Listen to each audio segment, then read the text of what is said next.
সকালে বর্ধমান স্টেশন থেকে একটি লোকাল ট্রেনে চড়ে বসে রিপন। গন্তব্য একটা ছোট্ট স্টেশন, নাম ধানবিল।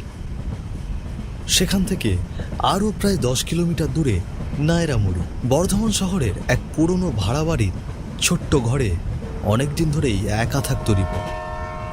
MA পাস, তবুও চাকরির খোঁজে প্রতিদিন রাস্তায় ঘুরে ঘুরে ক্লান্ত হয়ে পড়ছিল সে। দিন গড়াচ্ছিল, আশার আলো নিভে যাচ্ছিল। এমন সময় একদিন তার পিসেমশাই হঠাৎ খবর দিলেন একটি সরকারি পোস্টমাস্টারের চাকরি হয়েছে। যদিও জায়গাটা একটু দূরে। গ্রামের নাম নায়রামুড়ি। নায়রামুড়ি নামটা শুনেই বুকটা একটু কেঁপে উঠেছিল রিপনে। খুব পরিচিত নাম নয়, মানচিত্রে খুঁজে পেলেও ঠিকমতো রাস্তাঘাট বোঝা যায় না। তবু চাকরি তো চাকরিই, নিজের বেঁচে থাকার একটা উপায় তো দরকার। সিদ্ধান্ত নিল যেতে হবে। ট্রেন এসে পৌঁছল ধানবিল স্টেশনে। রিপন ট্রেন থেকে নেমে হাঁটতে হাঁটতে দাঁড়ালো একটা পুরনো নাম লেখা বোর্ডের নিচে। লেখা আছে ধানবিল স্টেশন। স্টেশনটা সকালে গমগম করছিল। হকারদের হাঁকডাক, লাইন দিয়ে দাঁড়িয়ে থাকা মানুষ, হাতে ব্যাগ, ঝোলা, ছাতা, কেউ আবার তাড়াহুড়ো করে প্ল্যাটফর্মে নামছে। সব মিলিয়ে যেন একটা জীবন্ত চিত্র। চায়ের দোকানে ধোঁয়া আর তপ্ত জল, ভুসি আর চায়ের কাপ নিয়ে দোকানদারদের হাঁকডাক। এখানে নেমেই প্রথমে যে বিষয়টা চোখে পড়ল তা হলো লোকে গিজগিজ করছে, কিন্তু কেউ যেন কারোর সাথে কথা বলছে না। সবাই যেন দ্রুত কোথাও চলে যেতে চাইছে, কেউ চোখ তুলে তাকায় না। এক বৃদ্ধ দাঁড়িয়েছিলেন প্ল্যাটফর্মের শেষ মাথায়, মুখে চাপা হাসি। রিপনের দিকে লোকটি এগিয়ে এসে বলল, আপনি কি পোস্টমাস্টার সাহেব? রিপন মাথা নাড়ল। বৃদ্ধ নিজেকে পরিচয় দিলেন গণেশ পাল, গ্রামেরই একজন বাসিন্দা। তিনি এসেছেন পোস্ট অফিসে পৌঁছে দিতে। চুপচাপ দুজনে হাঁটতে লাগলো মেঠো পথ ধরে। রাস্তার দুপাশে ধান ক্ষেত, মাঝে মাঝে শুকিয়ে যাওয়া পুকুর আর অদ্ভুত নিস্তব্ধতা। গণেশ বললেন, এই গ্রামে এখন তেমন কেউ থাকে না। পুরনো মানুষজন শহরে চলে গেছে কিছু ঝামেলা থাকার কারণে। এখন কেবল কয়েকটা পরিবার আর পুরনো স্মৃতি। পোস্ট অফিসটাও বহু বছর বন্ধ ছিল, নতুন করে খোলা হচ্ছে। গণেশের কথা শুনে রিপন একটু চমকে উঠলেও কিছু বলল না। তারা হাঁটতে হাঁটতে এসে পৌঁছল একটা একতলা পুরনো দালানের সামনে। পোস্ট অফিসটির ছাদের ইট ভেঙে পড়েছে কিছু জায়গায়, দেওয়ালে শ্যাওলা। ভেতরে ঢুকে রিপন দেখতে পেল ধুলোমাখা ডেস্ক, একটি পুরনো ফ্যান আর একটা কোনায় পড়ে থাকা একটা চিঠির বান্ডিল। তবু সে খুশি, নিজের দায়িত্ব নিয়ে ভাবতে শুরু করল। রাত্রে ঘুমানোর ব্যবস্থা করবার জন্য একটা ছোট্ট ঘর দেওয়া হয়েছে, ওই ঘরেরই পিছনের দিকে। অন্ধকার, কিন্তু অন্তত ছাদ আছে। সাহেব, একটা কথা বলি, দয়া করে রাগ করবেন না। না না, রাগ করব কেন? আপনি বয়োজ্যেষ্ঠ মানুষ, কি কথা বলুন। রাত হলে, বিশেষ করে 12টা বাজার পরে অফিসের বাইরে বের হবেন না। আর কোনো চিঠি যদি অদ্ভুত কারো নামে আসে, পাঠাবেন না। আগেও এখানে দুজন মাস্টার এসেছিল, কিন্তু তারা বেশি দিন টেকেনি। গণেশ চলে গেল। রাত নামলো ধীরে ধীরে।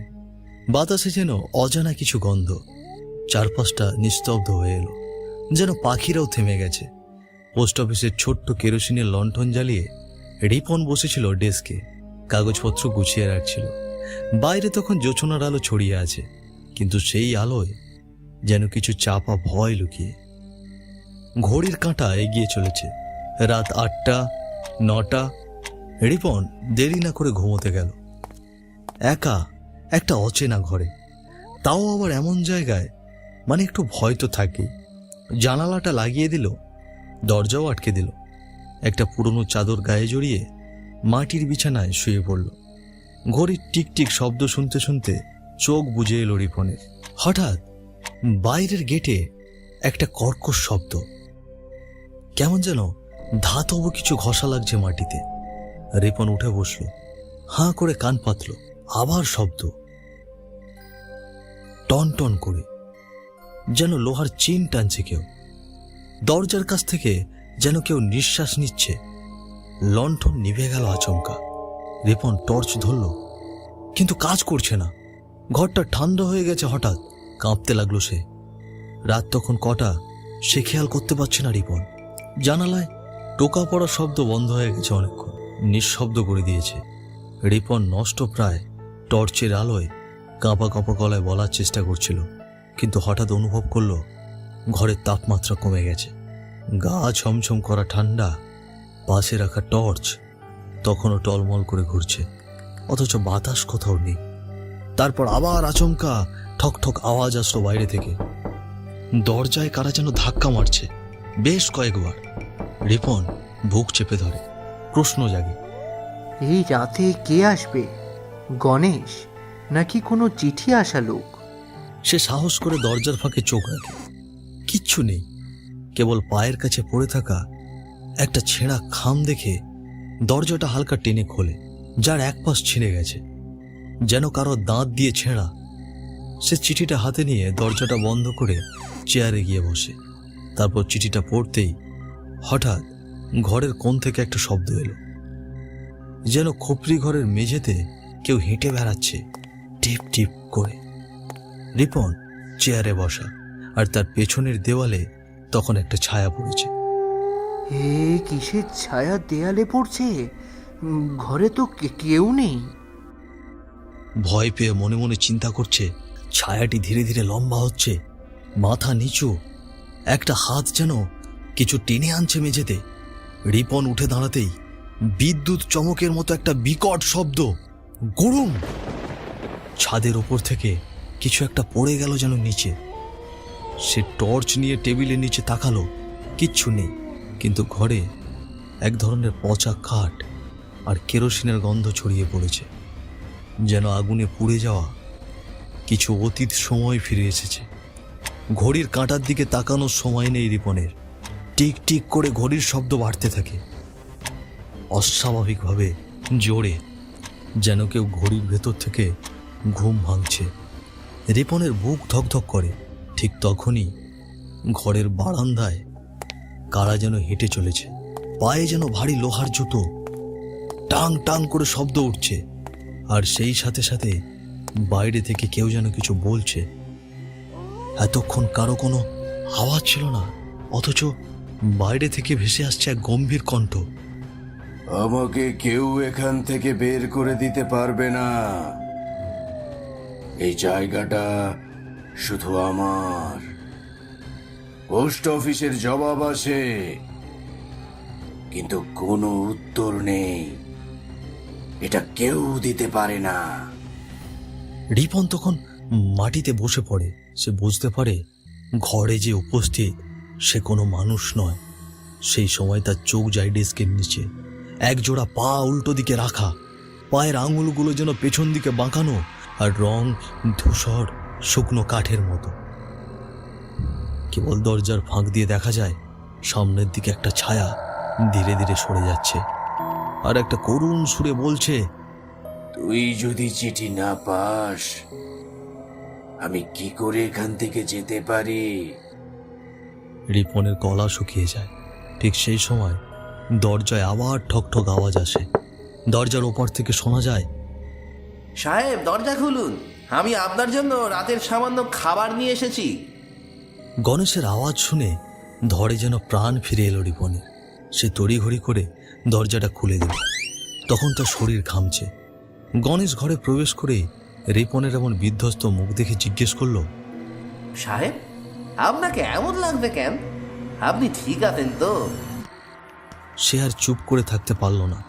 তার সাথে কিছু আগে ঘটে যাওয়া সব কিছুই খুলে বলতে লাগলো। সব একসাথে বলার পর রিপন চুপ করে থাকে। গণেশ বলতে শুরু করে, প্রায় 20 বছর আগে এই পোস্ট অফিসেই কাজ করতেন মধুসূদন পাল। বয়সে তরুণ, সদ্য বিবাহিত, স্ত্রীকে সঙ্গে নিয়ে এখানে এসেছিলেন। খুব ভালো মানুষ ছিলেন। গ্রামের লোকেরা তাকে বেশ পছন্দ করত। কিন্তু সেই সময় একটা ভুল করে ফেলেছিলেন উনি। একদিন অফিসে একটা চিঠি আসে, প্রেরকহীন, কিন্তু প্রাপক লেখা মধুসূদনের নিজের নাম। খামটা খোলার পর থেকে অদ্ভুত সব কাণ্ড শুরু হয়।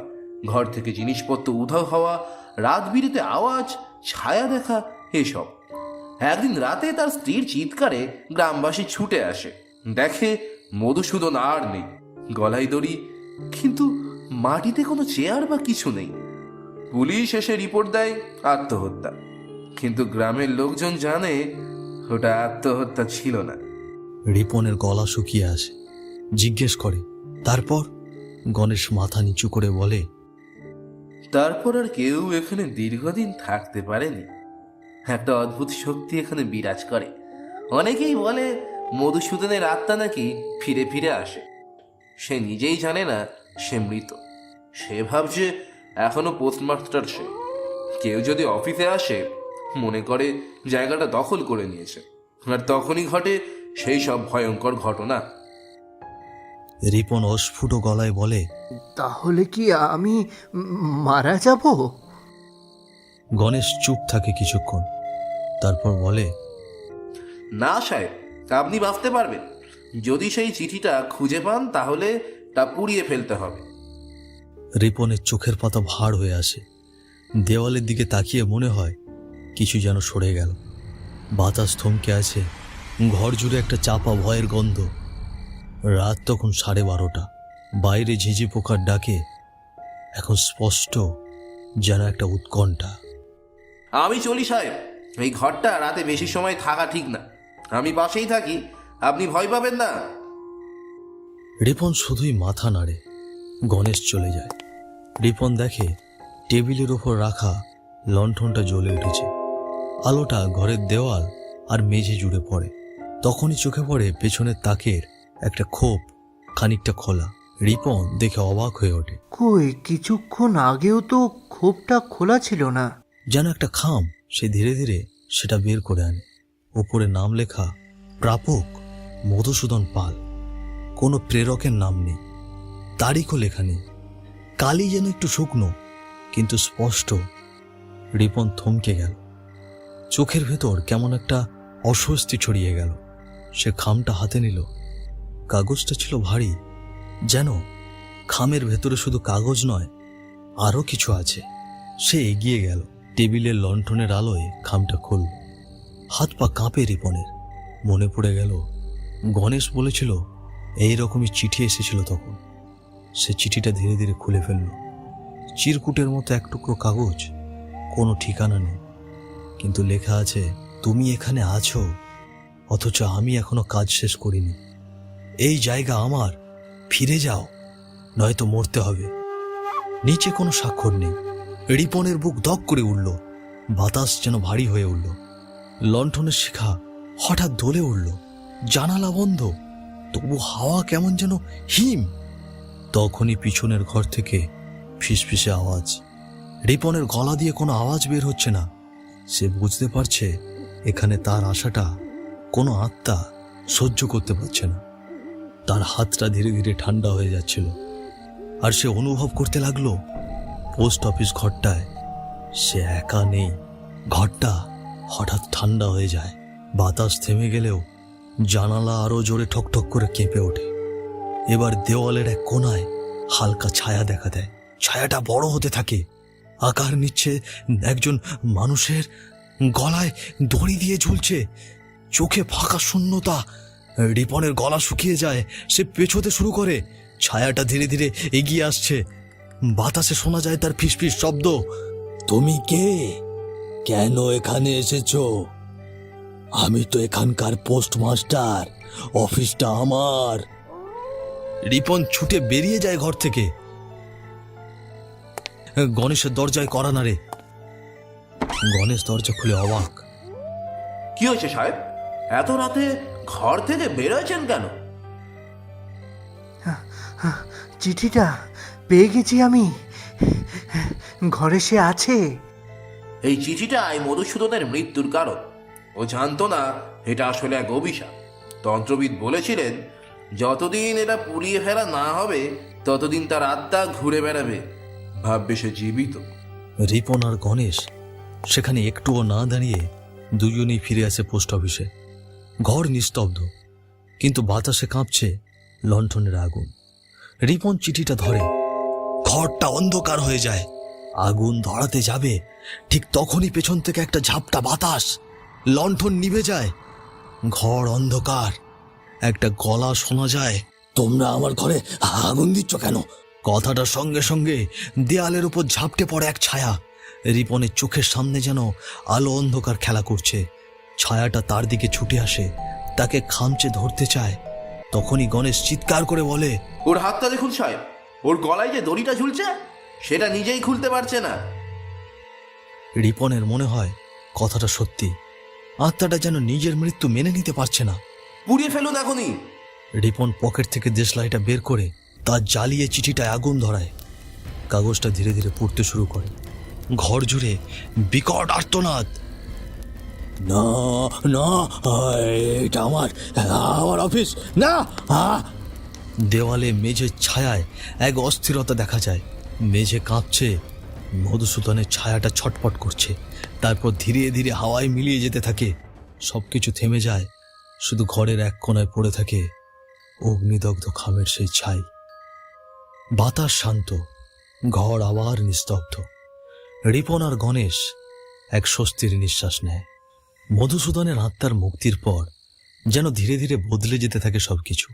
সেই পুরনো পোস্ট অফিস, যেটা এক সময় যেন অভিশপ্ত হয়ে উঠেছিল, এখন যেন আবার নিঃশ্বাস নিতে শিখছে।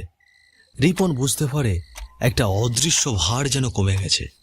গত রাতের হঠাৎ দরজার ঠকঠক শব্দগুলো আর শোনা যায়নি। ঘরের দেওয়ালে যে ছায়া মাঝে মাঝে কাঁপত, সেটা আর দেখা যায়নি।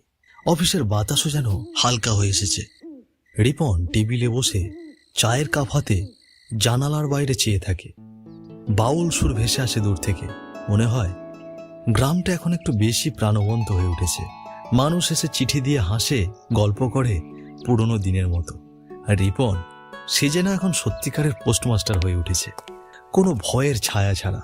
বৃদ্ধ লোকটি আবার বলে ওঠে, এই অফিস আবার আগের মতন হয়ে গেছে গো বাবু। মধুসূদনদার সময়কার মতো। রিপন শুধু মাথা ঝুঁকিয়ে হাসে, কিছু বলে না। এই গ্রামে আবার লোকজন ফেরা শুরু করেছে। বৃদ্ধ লোকটি আবার বলে ওঠে, মধুসূদনের ছায়া আপনার মাঝে দেখা যায় গো বাবু। রিপন মাথা নাড়ে। বৃদ্ধ লোকটি চলে যায়, কিন্তু রিপন এক গভীর ভাবনায় আচ্ছন্ন হয়ে আছে। সে ডেস্কের চেয়ারে বসে আপন মনে ভাবতে থাকে। রিপনের বুকের ভেতর মাঝে মাঝে একটা ধোঁয়াটে ছবি ভেসে ওঠে। একজন মানুষ, সদ্য বিবাহিত, চিঠি খুলছে একা বসে, মুখে প্রশ্ন, তারপর অন্ধকার। একটা আত্মার দীর্ঘদিনের কষ্ট, অপেক্ষা আর যন্ত্রণার স্মৃতি। রিপন জানে, যতই সব ঠিক হোক, কিছু গল্প কখনো পুরো মুছে যায় না। তবে কিছু গল্পের সমাপ্তি মানে শান্তি। রিপন বাইরে বেরিয়ে যায়, আকাশের দিকে দেখে। তার মনে হয় মধুসূদন পাল যদি এখন কোথাও থাকেন, হয়তো তাকিয়ে আছেন আকাশের ওই দিক থেকে। আর রিপন চুপচাপ দাঁড়িয়ে দেখছে, এই সেই জায়গা যেখানে ধুলো মাখা ছিল, সেখানে এখন পোস্ট অফিসে নতুন রং করা হচ্ছে। পুরো অফিস জুড়ে এক হালকা বাতাস যেন বয়ে চলেছে। ঠিক তখনই হালকা বাতাস রিপনের গা ছুঁয়ে যায়, আর সে অনুভব করে সেখানে কিছু আছে। বাঁ দিকে তাকিয়ে সে দেখতে পায় একটা অবয়ব, যেন তাকে বিদায় দিয়ে হাওয়ায় মিশে গেল। সবকিছু শেষে একটা দীর্ঘ নিঃশ্বাস ফেলে রিপন। গ্রামের মানুষ আবার চিঠি লেখে, জানিয়ে দেয় তারা এখনো অপেক্ষা করতে জানে।